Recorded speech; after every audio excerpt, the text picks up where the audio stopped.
YouTube, Flashlight Enthusiast here. Here I am with the newest Amutorch DM70 that was kindly sent by my friend from our Polish enthusiast group to review and test. Oh my gosh, this is the novelty on the market. I haven't seen any reviews on this one yet. So I'm especially excited because they offer this one in 4000K version, which is extremely rare on the flashlight market this day and age, especially that this one is the Quad XHP70.2 LED version.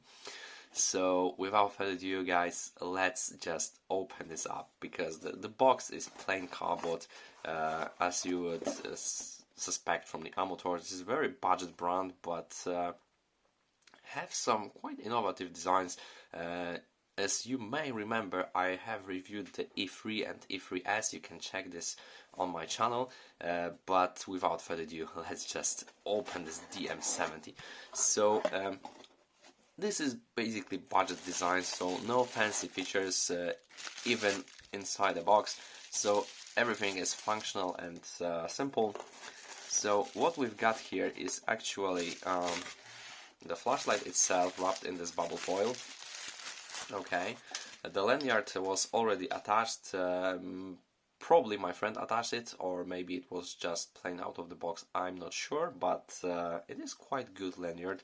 It looks like the paracord military lanyard with adjustable wrist length here, and we've got also this little thing here moving.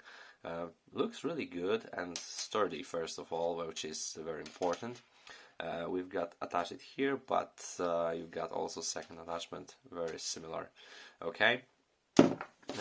Another thing that is really cool in this design is the included handle.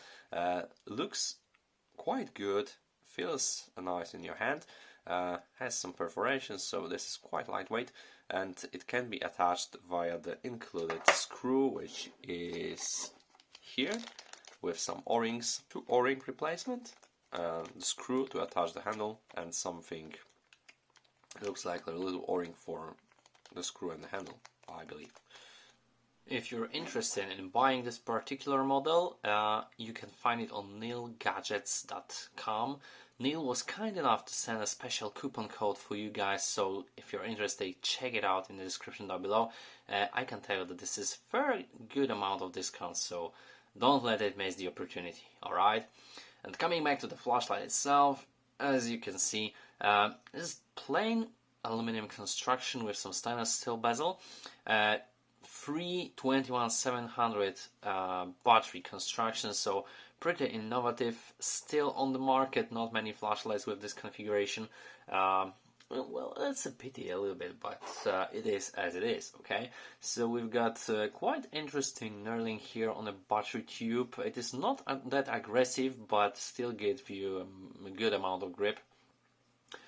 Here we've got some engravings of the Amutorch model and of their website, and well, some 2-point lanyard attachment here. Very nice to see that. That way, if you attach the lanyard, the flashlight can still tail stand without any problems. My hands are pretty hot, as you may see, so it leaves some marks on the flashlight, but don't worry, everything is under control. Okay, we've got some grooves to stop the rotation of the flashlight if you leave it here.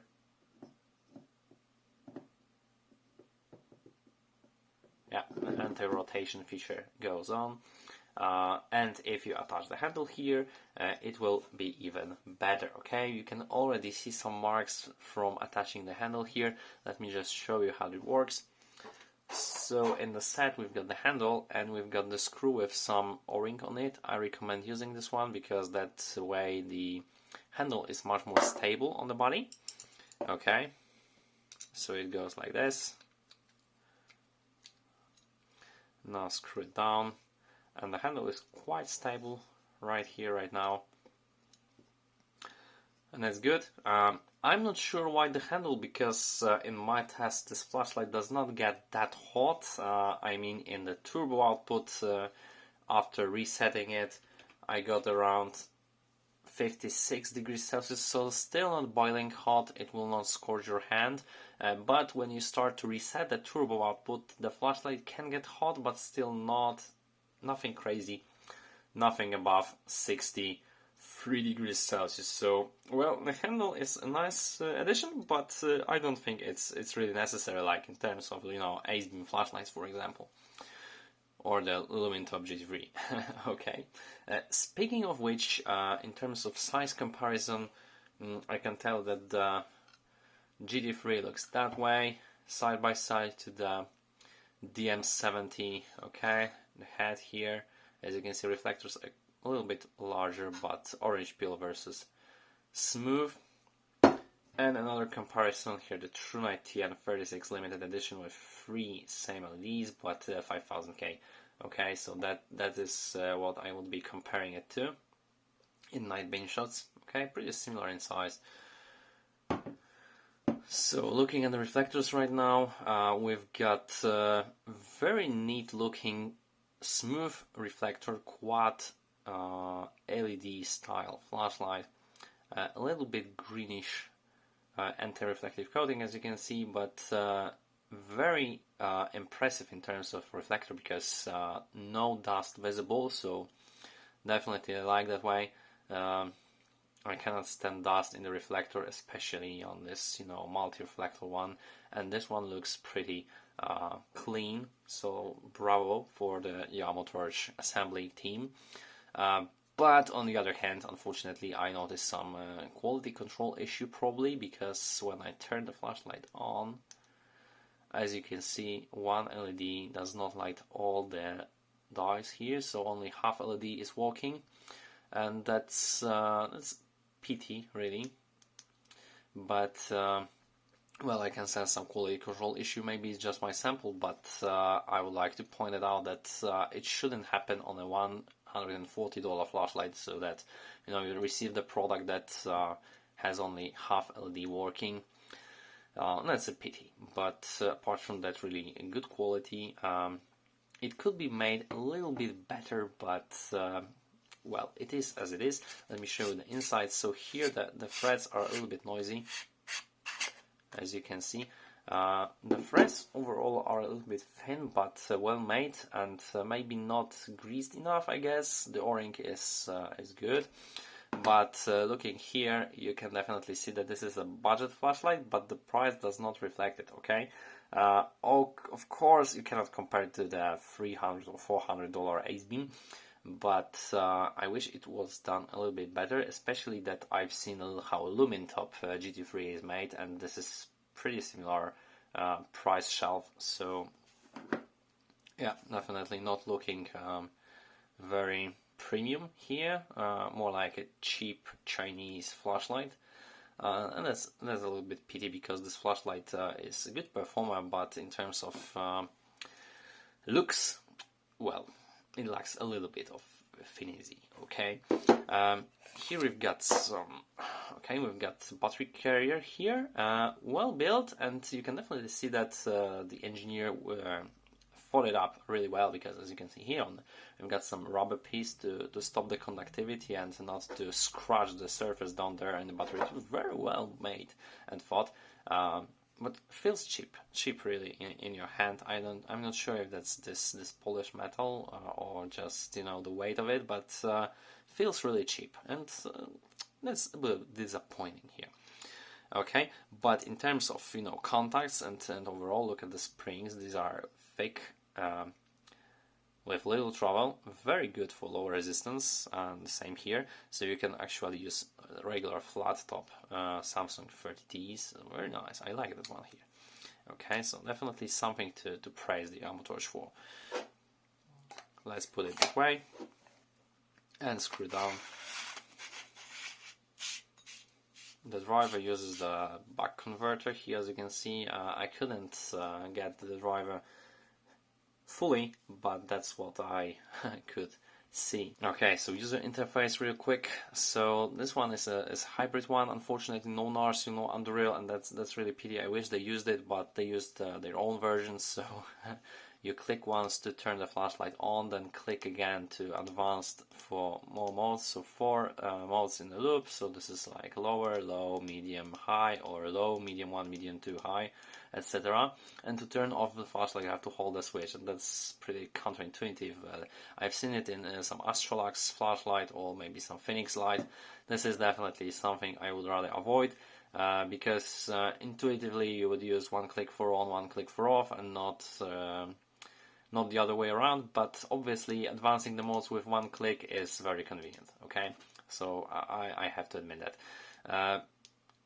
Okay, so double tap for turbo mode. This one is insanely bright and hits up pretty well, so I wouldn't use that much, but there's a huge jump between the high mode and the turbo mode, like 5 times in terms of brightness, or maybe 4. So huge jump in terms of brightness to your eyes, and especially in the current and heat. So I would suggest that probably the high mode would suffice in most cases. It's still pretty damn bright, and the turbo mode for short bursts is pretty sufficient. Okay, and we've also got the ramping mode, so you have to hold the switch from off.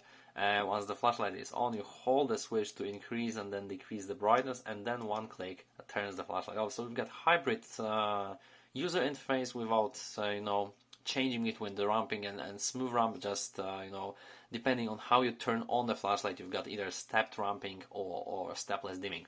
Okay, so these are the modes I've measured. So I've done 2 tests. I got set modes and ramping test. Okay, so here in step modes, mode 1 is 302 lumens, mode 2 1032 lumens, mode 3 2540 lumens, and mode 4, which is high, 4840 lumens. So pretty close to the 5000 lumens, definitely more than the declared 4000 lumens, and this is still the 4000K version. Okay, and in turbo mode I measured over 21,000 lumens, so pretty damn bright. And mind you that this is still with this half working of one LED, so I suppose with properly working all 4 LEDs it should be over 23,000 lumens at turn on.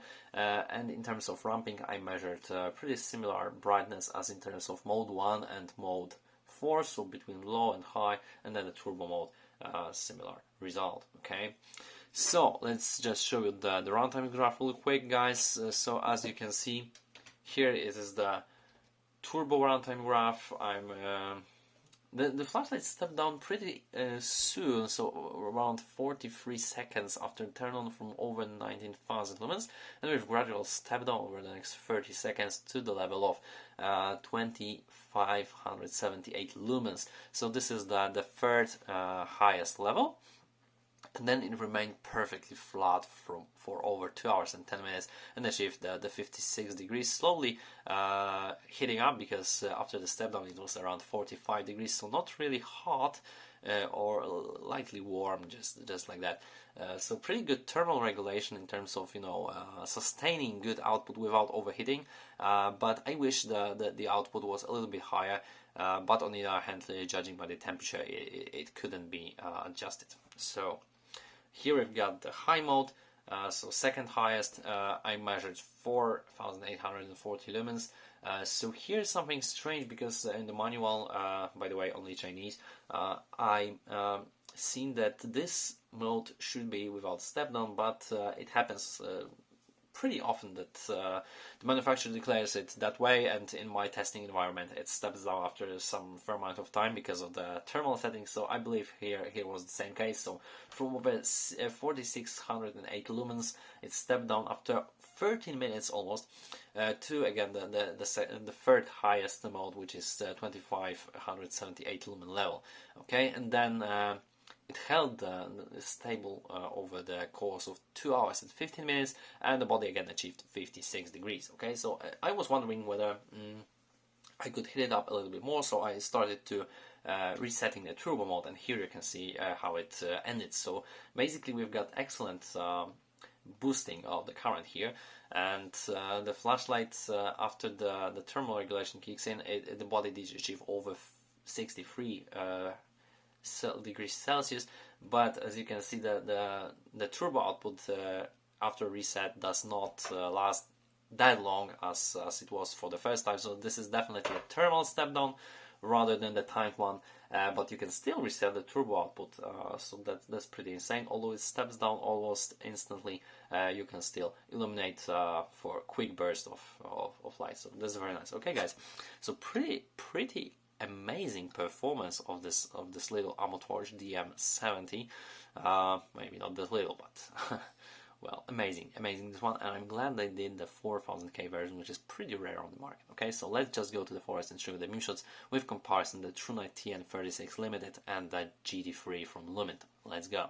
Alright guys, here I am with the Amutorch DM70, right? This is the low mode, as you can see. Quite wide angle, but still some hotspot visible. Let's ramp it up to the medium. Ooh, started looking good. High, okay, even higher.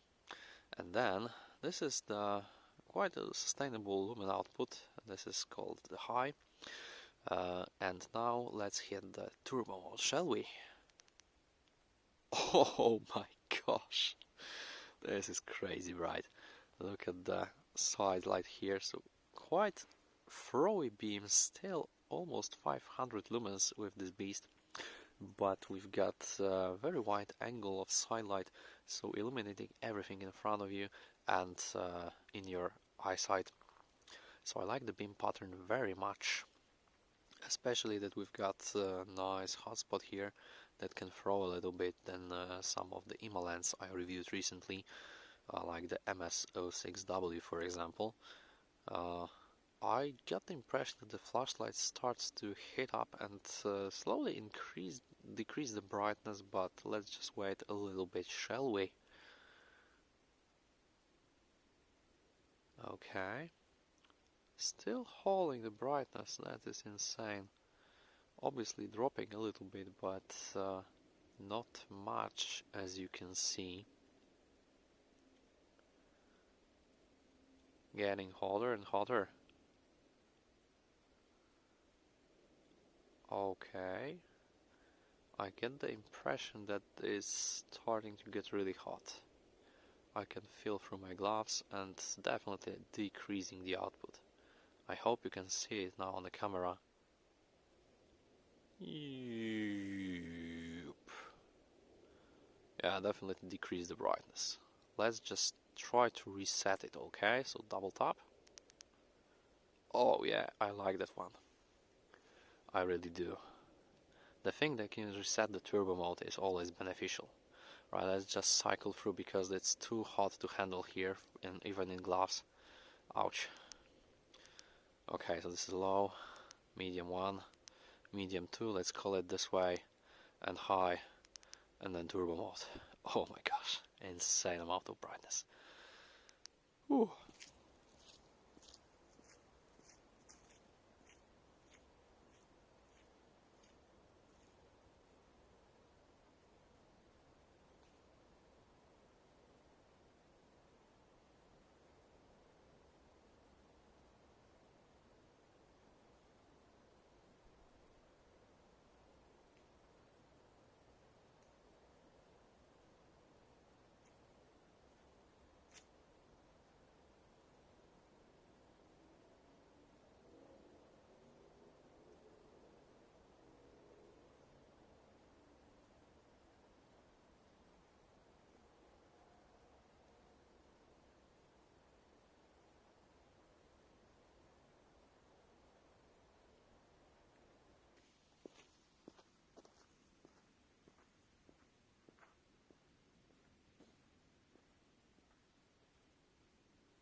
Alright, summing up, I'm really enjoying reviewing and testing this flashlight. I'm glad that my friend sent it to me for review. Thank you so much for that again. And well, I'm really considering buying this one myself because it is still an amazing performer with a boost driver or buck converter, I'm not sure. But definitely using a converter on a driver, so pretty good flat regulation of output without this FAT plus 3, you know, type of driver. And the 4000K is really appealing to me in terms of both light output over 21, almost 22,000 lumens at start, and pretty nice tints, and overall I like the 4000 and below in terms of color temperature of beams. So yeah, I'm really glad they did it. Obviously, there are some quality control issues at the presence in my sample, but well, maybe, just maybe, future versions will not spot that imperfections. So, guys, if you're interested in this flashlight, I remind you that there's a coupon code from Neal down below, so check this out. It will give you a pretty good discount on this flashlight if you're interested in it. And well, I wish they incorporated Unreal in this one, or maybe even Narsil. Narsil would be okay, but I'm really disappointed that first of all, the finish of this flashlight is a little bit disappointing when it comes to that price point, and the second thing, the UI, unfortunately. But it is as it is. I hope they could make it the Unreal version in the future. But if you're looking for a simple UI, then definitely you won't be disappointed, because this is you know, the KISS principle. That is the example. Okay, I think I've said all I had to say about this flashlight, the DM70. If you enjoyed the video, please hit the like button, hit the subscribe button for more videos to come, and support the algorithm in the channel. If you have any questions, please leave them in the comment section down below.